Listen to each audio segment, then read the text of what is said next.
Hello and welcome everyone to today's video. आज हम लोग कुछ चैलेंजिंग और फ्रेश क्वेश्चंस करेंगे। चैप्टर 1 जो है सीए फाउंडेशन का, रेशियो प्रोपोर्शन इंडाइसिस लॉगरिदम्स, उसके कुछ अच्छे सवाल लेके आया हूँ और ऐसे ही हर चैप्टर के आगे और सवाल लेके आऊँगा। तो ये सीरीज़ बनाने के पीछे एक ही कारण है कि अभी रिसेंटली पेपर्स में देखा गया है कि आईसीएआई ने थोड़े डिफ़िकल्ट क्वेश्चंस या out of the way questions पूछने चालू कर दिए। तो उसी को ध्यान में रखते हुए कुछ फ्रेश क्वेश्चंस की अपन एक सीरीज़ चालू कर रहे हैं। तो अगर आप लोग नियर फ्यूचर में सीए फाउंडेशन का एग्ज़ाम देने वाले हो और आपने इस चैप्टर को एक बार कर लिया है, तो फिर आपके लिए ये वीडियो बहुत इंपॉर्टेंट है और आप लोग एंड तक इस वीडियो को देखिएगा। जो सवाल इसमें आएंगे उन सवालों को पॉज करके पहले सॉल्व करने की कोशिश करना, फिर सॉल्यूशन चेक करना, तो आपको इंटरेस्ट आएगा, मज़ा आएगा।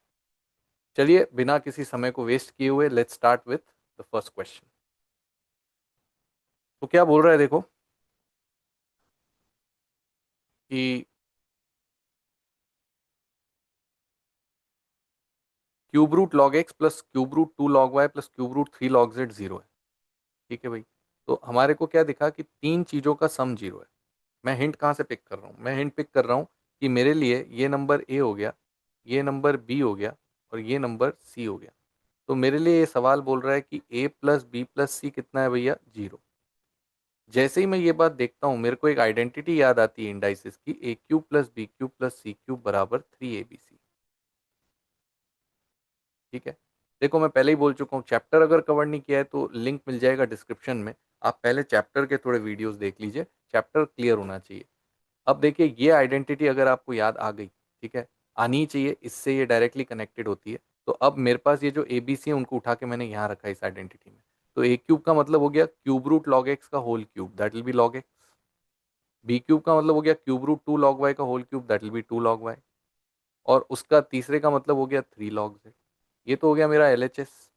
आर एच एस में 3abc लिखा है, 3 तो एज इट इज लिख लिया, एबीसी का मतलब इन्हीं तीनों का प्रोडक्ट। ठीक है भाई। तो उसमें क्यूब रूट तो तीनों के पास आ रहा है तो क्यूब रूट तो कॉमन ले सकते हैं। तो बचेगा क्या? Log x multiplied by 2 log y multiplied by 3 log z। है ना भाई? क्यूब रूट मैंने कॉमन ले लिया क्योंकि तीनों के पास क्यूब रूट है। अब आंसर जो चाहिए उसमें तो कोई क्यूब रूट है नहीं, तो इसका मतलब मेरे को क्यूब हटाना है। क्यूब हटाने के मैंने दोनों साइड क्या किया? क्यूब करा।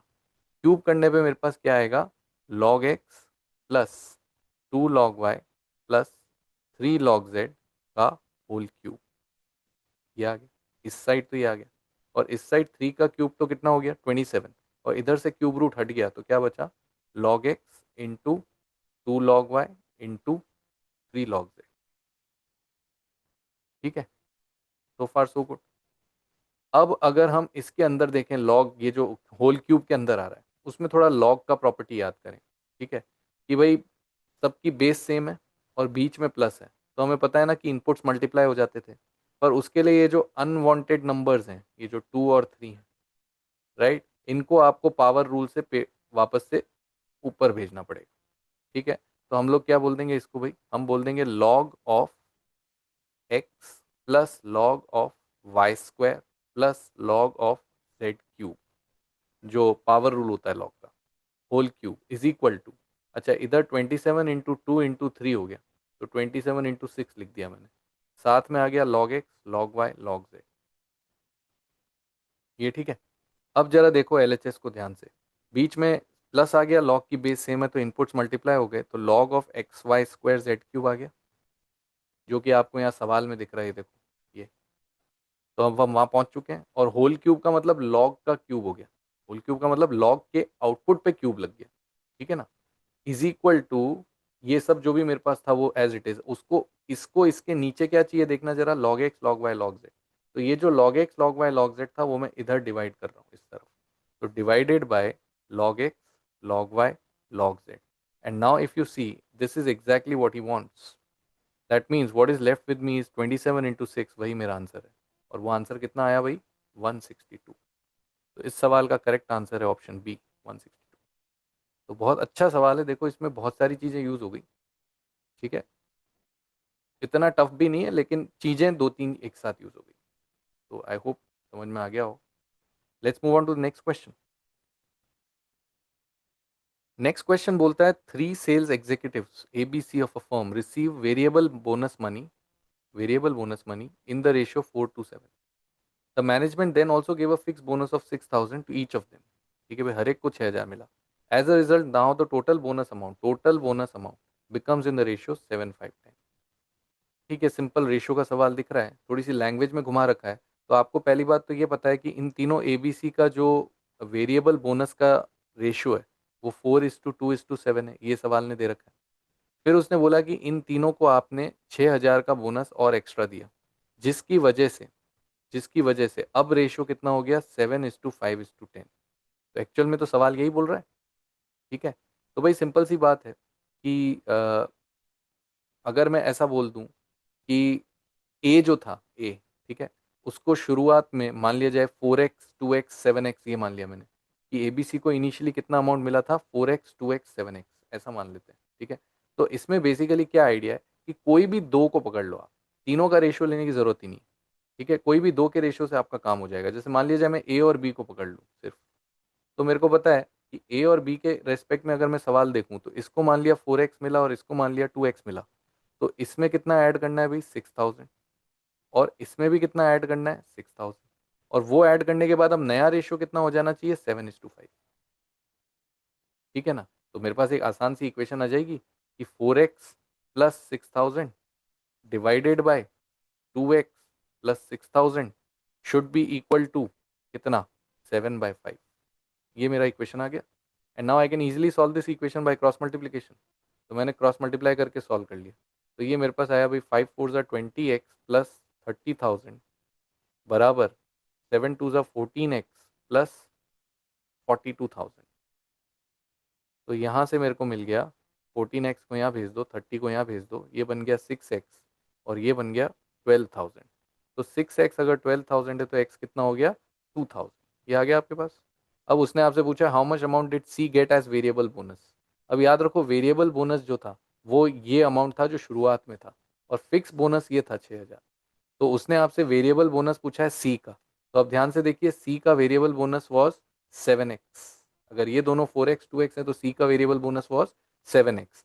तो इसका मतलब हमारा जो आंसर सी का आएगा वो 7x आएगा, दैट इज 14,000, क्योंकि x की वैल्यू 2,000 है. तो the answer of this question is option D. ठीक है, तो आसान है, आपको खाली ये ध्यान रखना है कि कोई भी दो के रेशियो से आप सवाल सॉल्व कर सकते हैं. राइट, चलिए move on to the next question. अच्छा, अब ये देखो भाई, फिर इंडाइसिस का सवाल आया. उसने बोला कि x आपको दिया 2√3 प्लस √2 की पावर -1 और y आपको दिया 2√3 प्लस -√2 की पावर -1, और निकालना क्या है, x² + y² का होल स्क्वायर. तो अब देखने में ये थोड़ा सा टिपिकल एक्सप्रेशन है, x² + y² का होल स्क्वायर. ठीक है, तो कैसे करा जाए. तो सबसे पहली बात तो जहाँ मेरे को x² + y² दिखेगा और मेरे को लगेगा कि कैलकुलेशन मुश्किल है, तो मैं इसको उस आइडेंटिटी से सॉल्व करूंगा. कौन सी आइडेंटिटी, x + y का होल स्क्वायर -2xy. बिकॉज अक्सर ये स्क्वायर करके प्लस करने से बेटर होता है कि ये चीज़ निकाल लो, ये जल्दी निकल जाती है. तो यहाँ आपको x² + y² का क्या निकालना है, होल स्क्वायर. तो इसका मतलब अपने को इसका भी क्या निकालना है, होल स्क्वायर निकालना है. ठीक है, तो इसके लिए मेरे को दो चीज़ें चाहिए, एक तो x + y चाहिए, एक xy चाहिए. दो चीज़ें आती है, मेरा आंसर आ जाएगा. ठीक है भाई, तो चलो पहले तो x पे नज़र मारते हैं. x क्या दिया गया है, x दिया गया है 2√3 प्लस √2 की पावर -1 का मतलब क्या होता है, 1/√2, ऐसे लिख सकते हैं. और y क्या दिया गया है आपको, 2√3 प्लस -√2 की पावर -1, तो इसका मतलब -1/√2. माइनस का तो कोई फर्क पड़ेगा नहीं, रेसिप्रोकल हो जाएगा बस.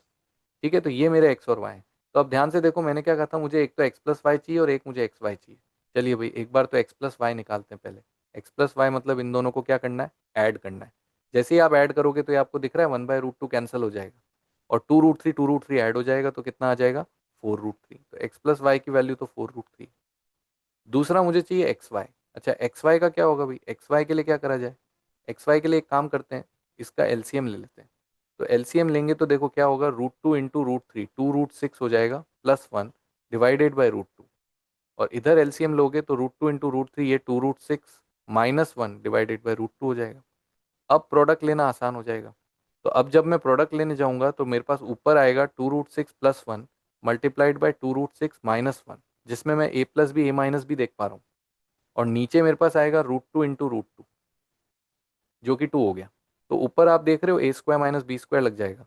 ए स्क्वायर माइनस बी स्क्वायर यानी 2√6 का होल स्क्वायर माइनस 1 का होल स्क्वायर, और नीचे √2 इंटू √2 2 हो गया। तो भाई 2√6 का होल स्क्वायर कितना हो गया, 4 इंटू 6 24 माइनस 1/2। तो ये आपका 23/2 आया। तो what is the product, 23/2। What is the sum, 4√3। अब ये उठा के यहाँ डाल देते हैं दोनों वैल्यूज। तो x प्लस वाई का होल स्क्वायर यानी 4√3 का होल स्क्वायर हो गया, ठीक है, माइनस 2 इंटू 23/2। और इस पूरे का वापस क्या करना है, whole square, that will be the final answer. तो सबसे पहले ये 2 से 2 कट गया, 4√3 का स्क्वायर करेंगे तो 16 इंटू 3 48 आएगा। तो 48 माइनस 23 का अब मेरे को क्या करना है, whole square. Now what is 48 minus 23, it is 25। और 25 का क्या करना है, होल स्क्वायर। तो आंसर कितना, 625। सी ऑप्शन आपका आंसर।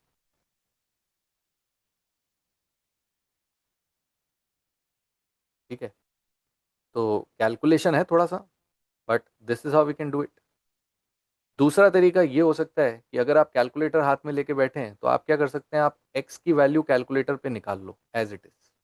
उसके लिए क्या करने का भी, 3 का रूट इंटू 2 करा, राइट। और उसमें प्लस क्या करने का है, 1/√2। अब प्लस 1/√2 कैसे करेंगे भाई, तो पहले 3 का रूट दबाया इंटू 2 दबाया, मेमोरी में डाला m प्लस। उसके बाद में आपने क्या दबाया, 2 का रूट, और फिर दबाया डिवाइड इक्वल टू, उससे रेसिप्रोकल हो जाता है, ठीक है। और फिर प्लस MRC इक्वल टू, तो क्या होगा, मेमोरी वाली चीज ऐड होके आ जाएगी। सेम चीज आप y में करके x की भी वैल्यू ला सकते हैं, y की भी वैल्यू ला सकते हैं। जैसे ही दोनों वैल्यूज आ गई तो उनको उठा के सीधा उस x square plus y square का होल स्क्वायर में डाल दें, तो हमारा आंसर वहां से भी अप्रोक्सीमेटली आ जाएगा। ठीक है, तो वैसे भी ट्राई कर सकते हैं। चलिए let's move on to the next question. अब आपको बोला है कि भाई x⁴ divided by y square, और पावर में, होल पावर में a स्क्वायर है, और वो बराबर किसके है, वाई एक्स की power -2। Now see, y x की पावर -2 का मतलब क्या होता है कि y तो ऊपर रहेगा और एक्स स्क्वायर नीचे चला जाएगा, क्योंकि पावर -2 केवल x पे लग रही, y पे नहीं लग रही। और होल पावर में 3a-5 है। This is what I get. अब ऐसे सवाल को हम एक्सपोनेंशियल इक्वेशन बोलते हैं। तो वो तो तभी सॉल्व होता था जब हमारा बेस सेम हो जाए। अब यहाँ बेस फिलहाल सेम नहीं है, पर अगर ध्यान से ऑब्जर्व करो तो बना सकते हैं। कैसे बनाएंगे भाई, ये आपको दिख रहा है क्या, x4/y², y/x² का ही रेसिप्रोकल और स्क्वायर है। दो बातें, रेसिप्रोकल भी है और स्क्वायर भी है। तो देखिए ध्यान से, मैं इसको क्या लिख रहा हूँ, मैं इसको ऐसे लिख रहा हूँ, x² by y, sorry, x² by y का होल स्क्वायर। ये हो गया x4/y²। और फिर उसकी होल पावर कितनी लगा रखी है भाई, a²। ये ठीक है, राइट। अच्छा, इधर मैं क्या लिख रहा हूँ, ध्यान से देखो, x² बाय वाई की पावर -1, और होल पावर में क्या लगाया मैंने, 3a-5। अब बताइए, क्या ये बात समझ में आ रही। मैंने एल आर एच एस को तो रेसिप्रोकल कर दिया तो पावर -1 लगा दी, और एल एच एस को मैंने स्क्वायर कर दिया तो अंदर के टर्म का मैंने स्क्वायर रूट ले लिया। ठीक है ना, x4/y² में से पावर 2 कॉमन ले ली, चलेगा। अब हमें पता है पावर पावर मल्टीप्लाई होती है, तो इधर तो x² बाय वाई हो गया और होल पावर कितनी हो गई, 2a²। और इधर x² बाय वाई हो गई और होल पावर कितनी हो जाएगी, देखो ये -1 इसके साथ मल्टीप्लाई होगा, तो आपके पास आएगा -3a+5। आया ना। अब देखो ध्यान से बेस तो काट दो, क्योंकि बेस सेम हो चुकी है, so you can remove the base. तो अब आपके पास पावर इक्वल होनी चाहिए। तो 2a² किसके बराबर हो गया, -3a+5। ऐसा आ गया। या फिर मैं ऐसे भी लिख सकता हूँ, 2a² + 3a-5 is equal to 0। तो whatever I got now is a quadratic equation. ठीक है, तो इसका मतलब उसने मेरे से अगर ए पूछा है तो इसी क्वाड्रेटिक को मेरे को सॉल्व करना है। पर कोई ज़रूरत नहीं सॉल्व करने की, आप ऑप्शन चेक कर लो कि कौन सा ऑप्शन यहाँ डालने पे सेटिस्फाई कर जाता है। आप वो चेक कर सकते हैं। ठीक है, अगर आपको वो भी चेक नहीं करना तो आप एक और काम कर सकते हैं। आप इसमें क्या करिए, S1 और S2 लिख लीजिए, sum of roots product of roots. तो क्वाड्रेटिक चैप्टर का कॉन्सेप्ट आ गया। तो क्वाड्रेटिक चैप्टर में हमने पढ़ा है कि भाई सम ऑफ रूट्स कैसे निकाला जाता है। सम ऑफ रूट्स के लिए हम बोलते हैं ये प्लस, ये माइनस, ये प्लस। तो माइनस इंटू प्लस -3/2, तो सम ऑफ रूट्स हम बोलते हैं -3/2। और प्रोडक्ट ऑफ रूट्स कैसे निकालते हैं, ये प्लस इंटू माइनस -5/2। ये प्रोडक्ट ऑफ रूट्स हो गया -5/2। अब ये दो बातें जो भी ऑप्शन सेटिस्फाई कर रहा होगा, यानी जिस ऑप्शन के रूट्स को जोड़ने पे -3/2 आ जाए और मल्टीप्लाई करने पे -5/2 आ जाए, वो मेरा आंसर है। तो वो मेरे को साफ दिखना चाहिए कि या तो ए और बी में से एक होगा। ये सी तो बिल्कुल गलत हो गया, क्योंकि मेरे को प्रोडक्ट -5/2 चाहिए, वो मेरा ए और बी में आ रहा है। पर सम कितना चाहिए? -3/2, वो सिर्फ किस में आ रहा है? ए में। So the correct answer is option ए। -5/2 +1 करोगे तो -3/2 आ जाएगा। ठीक है कि नहीं? ये सम ऑफ रूट्स होता है। तो इसका मतलब आपने अगर ए ऑप्शन ट्राई किया तो -5/2 में +1 करा तो साफ दिख रहा है -3/2 आ जाएगा, which satisfies. Option A answer. ठीक है, चलिए let's move on to the next question. अब क्या बोल रखा है? सिंप्लीफाई करना है, फिर इंडाइसिस का सवाल है। तो कुछ पावर्स वावर्स लिखी हुई हैं, उनको सिंप्लीफाई करना है। तो देखते हैं, चलो बस ठीक से नियम लगाने का सवाल है। तो 3 तो एज इट इज लिख दिया हमने, क्योंकि 3 पे कोई पावर नहीं है। अब वो जो ये जो x³ y² की होल पावर -2 है, तो ये जो -2 पावर है ये दोनों पे ऑपरेट होगी। ठीक है, क्योंकि कॉमन पावर है। तो जब आप x³ 3 में -2 मल्टीप्लाई करोगे तो x³ -6 आ जाएगा, और y² 2 में -2 मल्टीप्लाई करोगे तो y⁻⁻4 आ जाएगा। ठीक है भाई। अच्छा, फिर अगला टर्म में आपको 4 भी अंदर बैठा है इस बार, तो 4 की भी पावर 2 लेनी पड़ेगी। 4 की पावर 2 कितनी हो गई? 16। x की पावर -2 की पावर 2 लोगे तो x⁻⁻4, और y की पावर 2 लोगे तो y²। ये तो हो गया ऊपर वाला। नीचे देखें, नीचे 16 तो अलग से बैठा है, उसको बैठे रहने दो। इधर आपका जो भी अंदर है उसकी पावर 3 मल्टीप्लाई करनी है। तो x की पावर में क्या आ जाएगा? -12, और y की पावर में क्या आ जाएगा? -2/3 इंटू 3, है ना, -2/3 इंटू 3। तो 3 से 3 कैंसिल, क्या बच गया? -2। तो y की पावर -2 इतना आ चुका है। होल पावर्स हटा दी मैंने। अब देखें भाई, 16 से एक तो ये 16 कट गया, 3 का तो 3 रहेगा। ठीक है, तो एक बात तो पक्की कि मेरे आंसर में 3 आना चाहिए ऊपर। तो भाई बी ऑप्शन तो गलत ही हो गया, और डी ऑप्शन गलत हो गया। समझो, बड़े आराम से आपने 2 ऑप्शन रिजेक्ट कर दिए, क्योंकि आपके आंसर में 3 बच रहा है। ठीक बात है। अब देखें भाई, एक्स में क्या बच रहा है। एक्स की पावर्स इकट्ठी करें तो एक्स की पावर यहाँ -6 है, यहाँ -4 है, और यहाँ -12 है। ठीक है, तो अगर मैं एक्स की पावर्स को, ऊपर वाली पावर्स को प्लस करूँ तो -6 -4, और नीचे वाली पावर को माइनस करूँ तो माइनस माइनस +12। ठीक है, तो मेरे पास एक्स की पावर क्या बच रही है? देख लो, एक्स की पावर क्या बच रही है? 12 - 10 2। एक्स की पावर 2 बच रही है, तो वैसे ही मेरा आंसर आ गया ऑप्शन ए। अब मेरे को इसके आगे देखने की जरूरत ही नहीं। I need not check y. Is that okay? फिर भी चलो कर लिया वाई चेक। तो वाई की पावर देखें, -4 +2 और फिर वापस +2, तो वाई की पावर कितनी हो गई? 0। इसीलिए आपका आंसर ऑप्शन है। वाई बच ही नहीं रहा, पर जरूरत नहीं है। हमने पहले तो 3 से ऑप्शन बी और डी रिजेक्ट कर दी, और फिर एक्स से हमने ऑप्शन सी भी रिजेक्ट कर दिया। ठीक है, तो दिस वॉज सिंपल। बस रूल्स ठीक से लगाने। Next question. अब देखिए, अब उसने बोला भाई लॉग के अंदर लॉग है, तो पहले बाहर कौन सा लॉग है? लॉग की बेस 6। फिर अंदर आप देखो तो 9 लॉग 625 की बेस 5, ऐसा बोला हुआ है। और होल क्यूब और बोला हुआ है। किसका होल क्यूब करना है? पूरे आंसर का होल क्यूब करना है। ये ठीक है। अब देखो भाई, ऐसा जब भी सवाल होता है, सबसे पहले हम सबसे अंदर वाला लॉग सॉल्व करते हैं, और सबसे अंदर वाले लॉग में आपको साफ दिखना चाहिए कि 5 बेस में है और इनपुट 625। तो हम बोलते थे कि इसका आंसर क्या आएगा कि 5 की कितनी पावर में 625 आता है। सिंपली ये देखना है कि बेस की कितनी पावर में इनपुट आता है। तो बताओ 5 की कितनी पावर में 625 आता है भाई? तो आपका आंसर आएगा 4। तो दैट मीन्स बाकी सबको मैं एज इट इज लिख रहा हूँ। लॉग की बेस 6 एज इट इज, ये अंदर वाला 9 एज इट इज, पर इस पूरे लॉग का आंसर कितना आ गया? 4। तो ये 9 किससे मल्टीप्लाई होगा? 4 से। और उसके बाद मेरे को इस आंसर का क्या करना है? क्यूब। तो देखिए, 9 जब 4 से मल्टीप्लाई होगा तो 36 आ जाएगा। तो ऐसा बन गया अब सवाल। अब वापस सेम रूल कि 6 की कितनी पावर में 36 आता है? तो 6 की कितनी पावर में 36 आता है? स्क्वायर में आता है, मतलब 2 पावर में आता है। इस पूरे लॉग का आंसर 2 है, और 2 का मेरे को होल क्यूब करना है, तो मेरा आंसर क्या हो गया? 8। D option is my answer. ये ठीक है। चलिए नेक्स्ट सवाल। अच्छा, फिर एक इंडाइसिस का मॉडल दिया है। क्या मॉडल दिया है भाई? 2 = 3 की पावर x है, फिर 3 = 4 की पावर y है, और फिर 4 = 8 की पावर z है। तो इंडाइसिस चैप्टर में हम एक सीक्वेंशियल मॉडल करते हैं। Sequential model. सीक्वेंशियल मॉडल क्या होता था, उसके लिए आप वापस से वही चैप्टर वीडियो अगर देखेंगे तो समझ में आएगा। सीक्वेंशियल वीडियो में ये होता था भाई कि जहां पहला खत्म हो रहा है वहीं अगला चालू होना चाहिए। अगर ऐसा बार बार दिख रहा है तो हम बोलते थे कि सबसे पहले लिख लीजिए लेफ्ट मोस्ट बेस।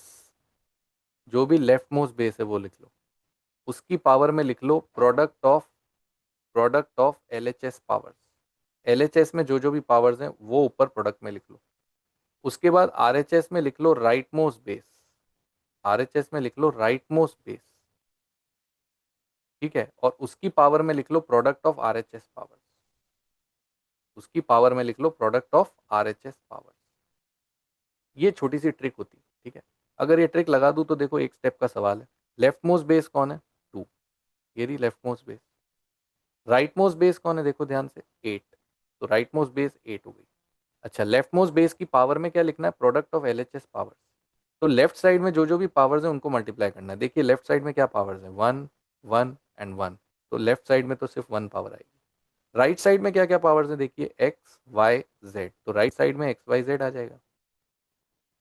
आई बात समझ में क्या? अब मेरे लिए ये एक नॉर्मल एक्सपोनेंशियल इक्वेशन है जिसको सॉल्व करने के लिए मैं बेस सेम बनाऊंगा।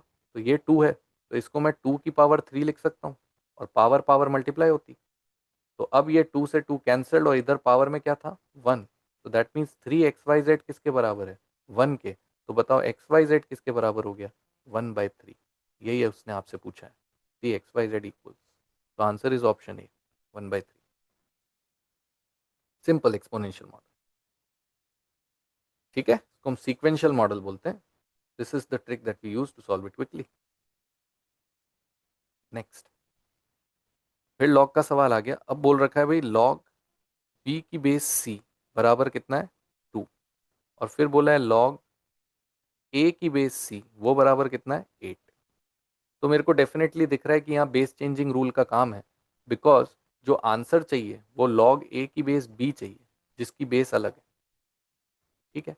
तो मैं अगर ध्यान से देखूं इसका मतलब क्या होता है? Log B upon log c, ये मतलब होता था इसका log base changing formula. Log input upon log base वो कितना दे रखा है? 2। और इसका देखूं तो लॉग ए अपॉन लॉग सी मतलब होता था इसका बेस चेंजिंग फॉर्मूला, वो कितना दे रखा है? 8। अब इन दोनों इक्वेशंस की मदद से मुझे लाना क्या है? ये लाना है। और ये जो लाना है उसको मैं ऐसे लिख सकता हूँ लॉग ए अपॉन लॉग बी, ऐसे लिख सकता हूँ। यानी अब आप खाली ये सोचिए कि इन दोनों इक्वेशंस की मदद से आपको ये लाना है। यानी साफ दिख रहा है कि लॉग सी हटाना है, ठीक है। और अगर मेरे को इन दोनों इक्वेशंस में से लॉग सी हटाना है तो देखो यार एक चीज साफ दिख रही है तुम्हें कि यहाँ से लॉग बी बराबर 2 लॉग सी आ गया क्या, क्रॉस मल्टीप्लाई करके। और यहाँ से लॉग ए बराबर 8 लॉग सी आ गया, क्रॉस मल्टीप्लाई करके। और हमारे को लॉग सी काटना है। तो साफ है कि मैं इक्वेशन 2 को इक्वेशन 1 से डिवाइड कर दूंगा। इक्वेशन 2 को इक्वेशन 1 से डिवाइड कर दूंगा तो क्या लॉग सी कट जाएगा? बिल्कुल कट जाएगा। तो मेरे पास आएगा क्या? मेरे पास आएगा, इनफैक्ट मैं 1 को 2 से करूंगा क्योंकि उसको लॉग ए अपॉन लॉग बी चाहिए। हाँ, तो 2 को 1 से करूंगा, सही है, 2 को 1 से करूंगा। जब मैं 2 को 1 से करूंगा तो देखो ऊपर कौन बचेगा? Log A. नीचे कौन बचेगा? Log B. Log A divided by log B. और RHS में क्या बचेगा? ध्यान से देखिए, 8 log C divided by 2 log C. So log C से log C cancelled, 8/2 is 4 and that is my answer. फिर option A, that is your answer. तो just by looking at the two equations and converting base changing rule लगा के आपको पता पड़ गया क्या करना है। या तो दोनों इक्वेशंस को डिवाइड करना होगा या मल्टीप्लाई करना होगा, दो ही चीजें करनी होती। इस बार डिवाइड करना था, ठीक है। नेक्स्ट, अब बोल रहा है ये गैरिसन वाला सवाल। अब ये गैरिसन वाला सवाल अभी रिसेंटली एग्जाम में भी आया। गैरिसन का मतलब आप ऐसा समझ लो कि वॉर शेल्टर मान लो, जैसे वॉर में कुछ लोग गए हुए हैं, सैनिक गए हुए हैं, उनके लिए एक शेल्टर बनाया। उस शेल्टर में राशन पानी जो है वो लिमिटेड होता है, मतलब इट कैन नॉट बी रिफिल्ड, ठीक है, ऐसा हम अज्यूम करते हैं। तो आपको यहाँ बोला गया है कि एक गैरिसन है, 200 लोगों के लिए गैरिसन बनाया है। मतलब वहाँ 200 लोगों के खाने का राशन था जो 25 दिन तक चल सकता था, ठीक है। तो अब राशन की और भरपाई नहीं हो सकती। पर क्या हुआ? After 12 days, after 12 days few more man join, ठीक है भाई, और लोग घायल हो गए तो और लोग आ गए। Due to which the provisions could last for 3 days less, ठीक है। 3 डेज लेस तक प्रोविजंस लास्ट करे। तो 3 डेज लेस अगर प्रोविजंस लास्ट करे, इसका क्या मतलब हुआ कि भाई पहले 25 दिन लास्ट कर रहे थे, है ना। तो अब कितने दिन लास्ट कर रहे होंगे? 22 डेज लास्ट कर रहे होंगे। उसने बोला 3 दिन कम लास्ट करते हैं, ठीक है। तो इसका मतलब क्या हुआ? वो बोल रहा है how many additional man join the garrison. इस सवाल के लिए सिंपल कॉन्सेप्ट ये है कि टोटल राशन रिमेन्स कांस्टेंट। ये याद रख लो बस, टोटल राशन रिमेन्स कांस्टेंट। अब टोटल राशन कैसे कैलकुलेट होगा? पहले 200 लोग 200 लोग कितने दिन खा सकते थे? 25 दिन। सही बात है, 200 लोग 25 दिन खा सकते थे। तो 200 इंटू 25 के बराबर मेरे को राशन वहां पे रखना था या रखा हुआ था। ठीक है, अब हुआ क्या, उन 200 लोगों ने कितने दिन खाया? 12 दिन। 12 दिन तो उन 200 लोगों ने खाया, तो उतना राशन तो गया। प्लस अब क्या हुआ, उसके बाद कुछ और लोग ज्वाइन कर गए, तो मान लिया एक्स लोगों ने ज्वाइन किया, तो अब कितने लोग हो गए? अब लोग हो गए भाई 200 प्लस एक्स, है ना? पहले 200 थे और एक्स ने ज्वाइन कर लिया, तो अब 200 प्लस एक्स दिन हो, एक्स लोग हो गए। और उनके लिए अब राशन कितने दिन लास्ट कर रहा है? 3 डेज लेस। मतलब पहले 25 दिन लास्ट कर रहा था, तो अब टोटल 22 दिन लास्ट कर रहा है। और उन 22 में से ये 12 दिन ऑलरेडी ये लोग खा चुके हैं, तो अब 10 दिन ही और बचे जिसमें ये लोग खाएंगे। आई क्या बात समझ में? 25 की जगह 22 हो गया, 22 में से 12 दिन ये खा चुके हैं, तो अब 10 दिन का राशन बचा है। तो ये इक्वेशन मेरी तैयार हो गई कि भाई इतना राशन था, जो कि इतना ये पहले खा गए प्लस इतना ये बाद में खा गए। बस ये इक्वेशन को सॉल्व कर लेते हैं, that should be our answer. तो इसको अगर मैं सॉल्व करूँ तो ये 25 इंटू 200 मतलब ये हो गया आपका 5000, इधर हो गया आपका 2400, इधर हो गया 200 प्लस एक्स मल्टीप्लाइड बाय 10। ठीक बात है। अच्छा, इस 2400 को यहाँ भेज देते हैं, ये हो गया 2600 बराबर कितना हो जाएगा? 200 प्लस एक्स मल्टीप्लाइड बाई 10। ठीक है, 10 को इधर डिवाइड कर देते हैं, तो इधर हो गया 260 बराबर 200 plus x. so that obviously means that x is equal to 60. That means how many additional men joined the garrison? 60 men. Simple concept, total ration remains constant. ठीक है, नेक्स्ट। अब क्या बोला हुआ है भाई, देखो x आपका ये है, y ये है और z ये है, 3 लॉग दिए हुए हैं और ये वैल्यू लानी है yz2 - x। ठीक है, ये वैल्यू लानी है। अच्छा, तो पहले तो ये जो वैल्यू लानी है, अगर इस वैल्यू को देखूं मैं yz2 - x, ठीक है, इसको मैं खोल देता हूँ ब्रैकेट को, तो 2yz - xyz है, मतलब ये वैल्यू लानी है मुझे। तो उसके लिए मेरे को xyz को मल्टीप्लाई करना है, पक्की बात है, और yz को भी मल्टीप्लाई करना है। चलिए वही करते हैं। तो हम सबसे पहले xyz को मल्टीप्लाई करके देख लेते हैं। xyz को मल्टीप्लाई करेंगे जब, तो इधर देखो x की वैल्यू log a की बेस 2a है, ठीक है, y की वैल्यू log 2a की बेस 3a है, और z की वैल्यू log 3a की बेस 4a है। ये दिख रहा है हमें? ठीक है, अब जब हम इस तरीके के डिफरेंट बेस वाले लॉग को जब मल्टीप्लाई करते हैं, ठीक है, और ऊपर नीचे अगर हमें सेम वैल्यू दिख जाती है, तो हम ऊपर नीचे वाली वैल्यू को काट सकते हैं। जैसे अगर ये 2a मेरे को दिख रहा है और यहाँ 2a दिख रहा है, तो I can cancel it. Cancel it मतलब बेस चेंजिंग रूल लगाऊंगा और फिर कैंसिल हो जाएगा। तो ऐसे ही ये 3a से 3a भी कैंसिल हो जाएगा। तो ऊपर कौन बचेगा? केवल a, और नीचे कौन बचेगा? 4a। तो तुम्हारे पास जो लॉग बचा वो a की बेस 4a बचा। This is what is left. X y z की बात करोगे तो ये बचेगा। ठीक है भाई, चलो अच्छा, एक्स वाई जेड तो इतना ही सॉल्व हो सकता है। अब बात करते हैं 2yz की। 2yz जो उसने दूसरा नंबर बोला है, तो 2 × y × z। अच्छा, y कौन था? y था तुम्हारा 2a की बेस 3a, और z कौन था? z था तुम्हारा 3a की बेस 4a। ठीक है, ये दोनों थे, राइट। अब अगर आप इसमें देखो तो फिर से ये 3a से 3a कट गया, तो इसका मतलब ये 2 × log 2a की बेस 4a आया। ठीक है ना भाई, ये इतना है, log 2 × log 2a की बेस 4a। फाइन। अब उसने बोला है कि इसमें से इसको घटाओ। चलो अब दोनों वैल्यू यहाँ सब्सटीट्यूट कर देते हैं, लेकिन उससे पहले एक काम और कर लेते हैं, क्योंकि मेरे को क्या दिख रहा है कि यहाँ 4a बेस है और यहाँ भी 4a बेस, तो बेस तो सेम हो चुकी है, तो मेरा काम ईजी हो जाएगा लॉग में। लेकिन ये अनवांटेड जो नंबर है यहाँ इस लॉग के साथ, उसको मैं पावर में भेज दूँ पहले ही। तो इसको मैंने लिख लिया log ऑफ 2a का होल स्क्वायर और बेस में 4a। चलेगा, राइट। अब मैं उठा के यहाँ वैल्यू रखता हूँ, तो बताओ यहाँ 2yz की वैल्यू कितनी हो गई? log ऑफ 2a का होल स्क्वायर बेस में 4a, माइनस यहाँ वैल्यू कितनी हो गई? log ऑफ a की बेस 4a। ठीक बात है। तो भाई यहाँ से मेरे पास फाइनली क्या आया? log ऑफ, अब आप देखिए बेस सेम है और बीच में माइनस है, बेस सेम है बीच में माइनस है, तो log क्या हो जाता है? अंदर इनपुट डिवाइड हो जाता है। तो log की बेस 4a तो कॉमन आ गया और इनपुट डिवाइड हो गया। इनपुट में पहला इनपुट क्या है? 4a स्क्वायर, 2a का होल स्क्वायर, और दूसरा इनपुट क्या है? a। तो ये दोनों डिवाइड हो जाएंगे। डिवाइड होके आपको दिख रहा है एक a से एक a कट गया, तो बचा क्या? log 4a की base 4a, and what is log 4a की base 4a? It is 1। The answer of this question should B 1। log 4a की बेस 4a बच रहा है, दैट इज 1। ठीक है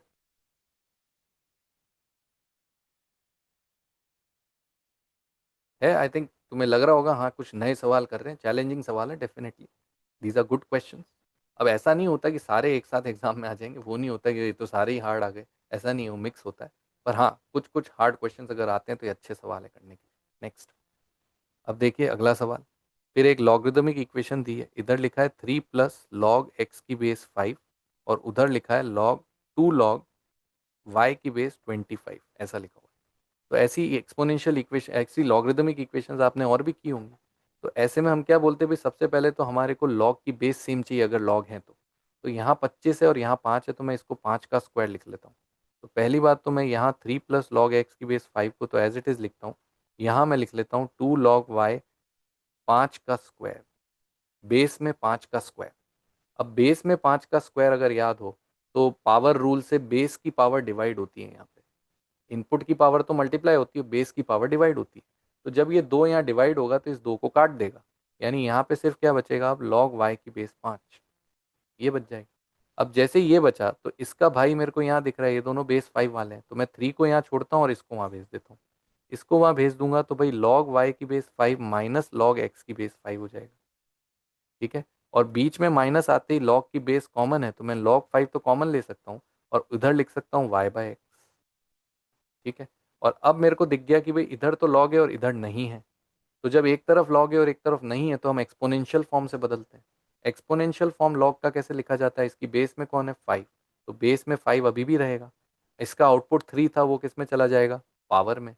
और इसका इनपुट लॉग का y/x था, वो आउटपुट हो जाएगा। ठीक है, that means eventually if you see you are getting y/x equal to 5 का cube which is 125। And that means उसने मेरे से क्या पूछा हुआ है, ध्यान से देखो, उसने आपसे क्या पूछा है, x पूछा है। तो भाई यहाँ से अगर देखोगे क्रॉस मल्टीप्लाई करा तो x बराबर y/125 आता है, that is your answer which is again option A. x comes out to be y/125। Is that okay? चलिए let's move on to the next question. अब क्या बोल रखा है, अब रेशियो का एक सवाल आ गया। उसने बोला x+y y+z और z+x, तीन नंबर है, उनका रेशियो 6 7 8 है और तीनों का सम कितना है 14, और आपसे x पूछा है। ठीक है, तो ये सिंपल पार्ट्स अप्रोच से करा जा सकता है। आपको पता है x+y के कितने पार्ट्स हैं, 6 पार्ट्स। ठीक है, y+z के कितने पार्ट्स हैं, 7 पार्ट्स। और z+x के कितने पार्ट्स हैं, 8 पार्ट्स। ठीक है, मेरे को सबके पार्ट्स पता है, राइट। अच्छा, इन तीनों में सिमेट्री नजर आ रही है कि तीनों देखने में एक जैसी इक्वेशन है, और जब भी सिमेट्री नजर आए तो तीनों इक्वेशंस को क्या कर लेने का, ऐड कर लेने का। तो आप अगर इन तीनों को ऐड कर लोगे तो x 2 बार, y 2 बार, z 2 बार, मतलब 2x + 2y + 2z आ जाएगा कि नहीं ऐड करने पे। और इधर भी 6 और 7 13 और 8 21 आ जाएगा, 21 पार्ट्स आ जाएगा। तो 2x 2y 2z 21 पार्ट्स है, तो भाई x+y+z कितने पार्ट्स हो गए फिर, वो 21/2 पार्ट्स हो गए, दैट इज 10.5 पार्ट्स हो गए। ऐसे बोल सकता हूँ कि x+y+z इज 10.5 पार्ट्स। वो मेरे पास एक इंपॉर्टेंट डेटा आ गया। अब मुझे ऑलरेडी पता है कि x+y+z की वैल्यू कितनी है, 14 है, और पार्ट्स कितने हैं, 10.5। तो पक्की बात है 10.5 part should be equal to 14। Parts और वैल्यू में रिलेशन लाना पड़ेगा तभी तो x की वैल्यू आएगी। तो भाई 10.5 पार्ट्स 14 के बराबर है, तो बताइए वन पार्ट किसके बराबर है, 14/10.5 के बराबर है। तो मेरे को वन पार्ट की वैल्यू मिल चुकी है, 14/10.5।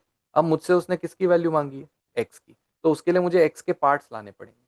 अब एक्स के पार्ट्स कैसे लाऊं, तो देखो मेरे को x+y+z के टोटल पार्ट्स पता है 10.5, और मुझे किसके पार्ट्स लाने हैं, एक्स के। तो मुझे किसको हटाना है, y और z को। तो यहाँ से आप देख रहे हैं y और z के कितने पार्ट्स हैं, 7। अगर मैं वो उठा के यहाँ डाल दूँ, मतलब 10.5 में से घटा दूं, तो केवल x के पार्ट्स बच जाएंगे कि नहीं बच जाएंगे, क्योंकि x+y+z में y+z हटा दूंगा तो x ही तो बचेगा।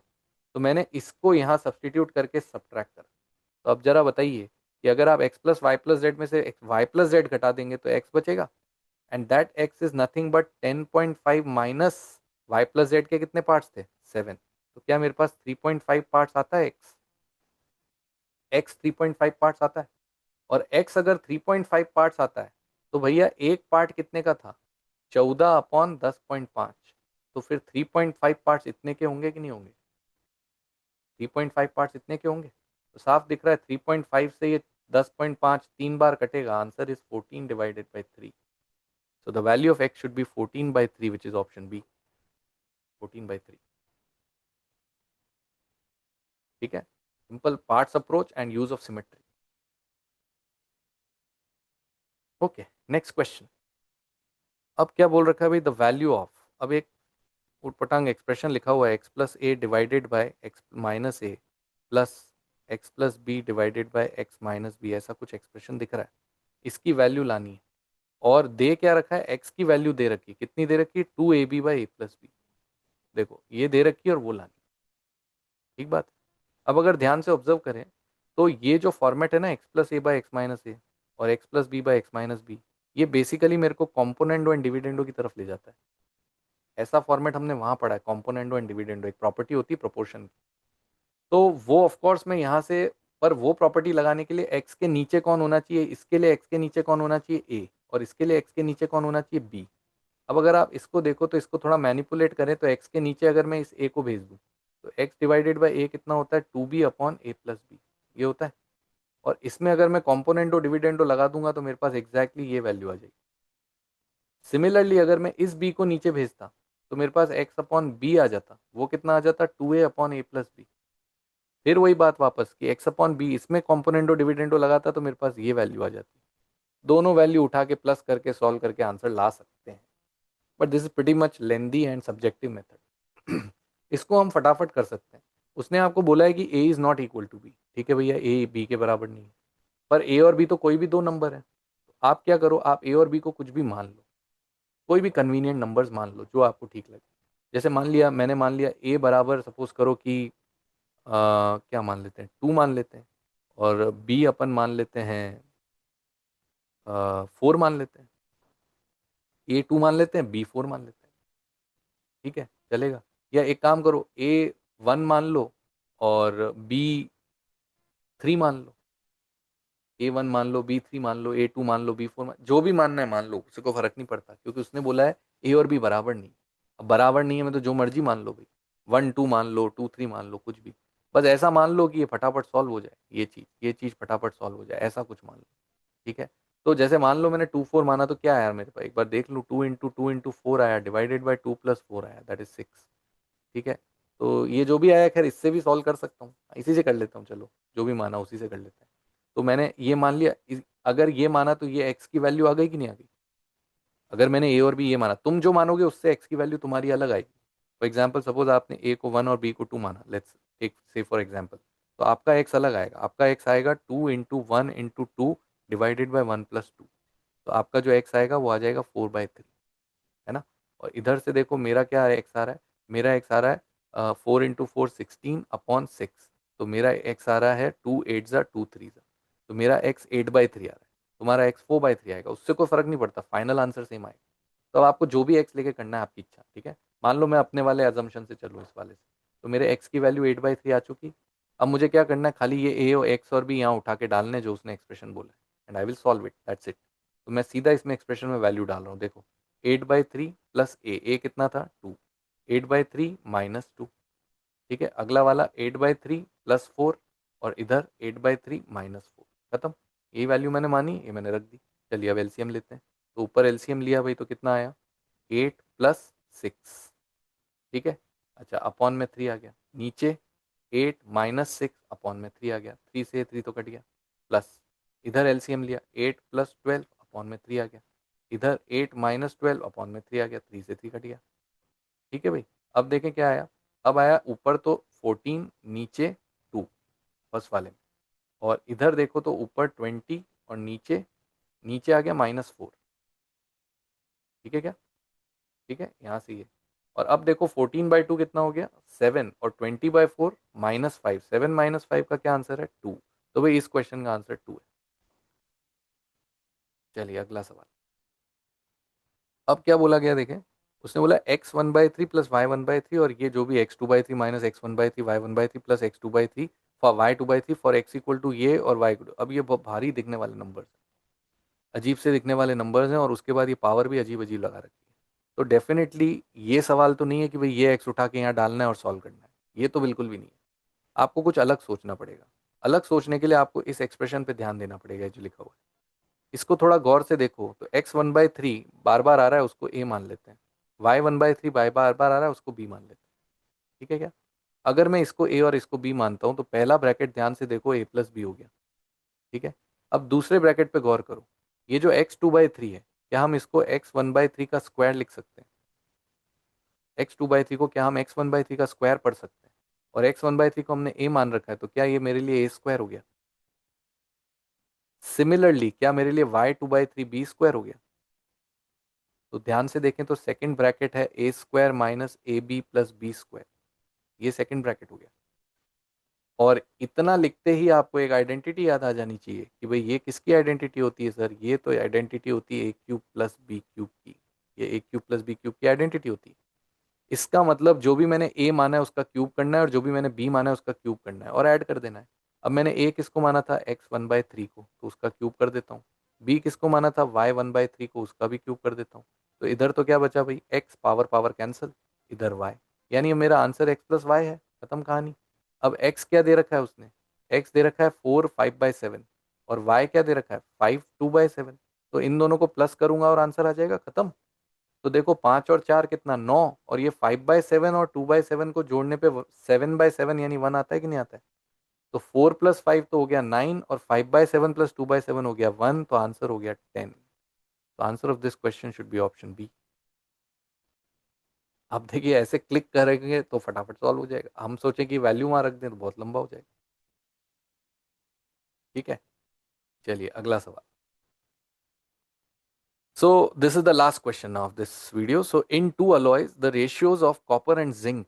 अब देखिए आपको दो alloys दे रखे हैं, alloy 1 और alloy 2. Okay, let me write it here. alloy 1, alloy 2. ठीक है। इनमें कॉपर और जिंक का रेशियो दे रखा है आपको, कॉपर एंड जिंक। कितना दे रखा है रेशियो? एक में दे रखा है 5:2 और एक में दे रखा है 3:4 रेस्पेक्टिवली बाय वेट। ठीक है भाई, ये अलॉय 1 में है, ये अलॉय 2 में है। ठीक है। How many kg of the first alloy should be mixed with the second alloy to get 28 kg of a new alloy with equal contents of copper and zinc? हाँ, तो अब क्या कर रहे हैं भाई? इन दोनों को मिला के एक नया अलॉय बना रहे हैं। तो मतलब कहीं ना कहीं मिक्सचर दिख रहा है मुझे। ठीक है, मिक्सचर दिख रहा है तो एलिगेशन याद आना चाहिए। अब वो बोल रहा है कि नया अलॉय कितना किलोग्राम बनाना है? 28 किलोग्राम। ठीक है, और उसमें equal content of copper and zinc होना चाहिए। मतलब इसमें फाइनली ए में जो कॉपर और जिंक का रेशियो है वो 1:1 होना चाहिए। यही बात हुई कि नहीं हुई? इक्वल कंटेंट मतलब 1:1 होना चाहिए। ठीक है।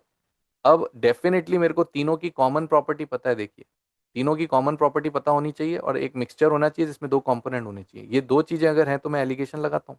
तो मैं डेफिनेटली यहाँ एलिगेशन लगाऊंगा। लेकिन मैं इसको थोड़ा सा मॉडिफाई कर देता हूँ। मैं निकाल लेता हूँ कॉपर कितना है, कॉपर कितना पार्ट्स है। तो कॉपर अगर मैं निकालू, केवल कॉपर, तो A1 में कितना है, A2 में कितना है और A में कितना है? देखो A1 में कॉपर कितना है? देखिए 5 पार्ट्स आउट ऑफ 7 पार्ट, तो इसको मैं 5/7 बोल सकता हूँ। Fraction of copper is 5/7। A2 में आप देखिए कॉपर 3 पार्ट है out of a total of 7, तो इसको मैं 3/7 बोल सकता हूँ। ठीक है। और ए में आप देखें तो कॉपर 1 है out of a total of 2 part, तो इसको मैं 1/2 बोल सकता हूँ। ठीक है। और थोड़ा अच्छा बनाने के लिए तीनों का एलसीएम मतलब तीनों का डिनोमिनेटर सेम बना देते हैं, ताकि डिनोमिनेटर का काम खत्म हो जाएगा। तो आप देखिए 5/7 को अगर 2 से मल्टीप्लाई कर दें ऊपर नीचे तो 10/14 हो जाएगा। 3/7 को 2 से कर दें 6/14 हो जाएगा। और 1/2 को 7 से कर दें तो 7/14 हो जाएगा। तीनों का डिनोमिनेटर सेम हो चुका है। सही है। इसका मतलब तो फिर मैं ये भी बोल सकता हूँ कि कॉपर जो है वो तीनों में 10:6:7 के रेशियो में। सीधी बात ये बोल सकता हूँ कि कॉपर तीनों में 10:6:7 के रेशियो में, बिकॉज 14 तो कट ही गया। तो अब बड़ा सिंपल सी बात हो गई। देखो मैं सिंपली कॉपर का रेशियो यहाँ मेंशन कर रहा हूँ। तो A1 में कितना कॉपर था भाई? 10 पार्ट्स, इसमें 6 पार्ट्स, और आया फाइनली कितना? 7 पार्ट्स, ऐसे बोल सकते हैं। और अब मैंने लगाया एलिगेशन। तो एलिगेशन जब मैंने लगाया तो ऐसे लिखते थे, जिस डायरेक्शन में एरो बनाया उस डायरेक्शन में माइनस करना है। तो देखिए 7-6 को यहाँ लिखेंगे क्रॉस में, और 10-7 को यहाँ लिखेंगे क्रॉस में। तो बताइए what is the ratio in which A1 and A2 are mixed? 1:3। आपने A1 A2 को 1:3 में मिक्स करा है। और आपको पता है कि आपने टोटल वेट कितना क्रिएट किया है? 28 किलो।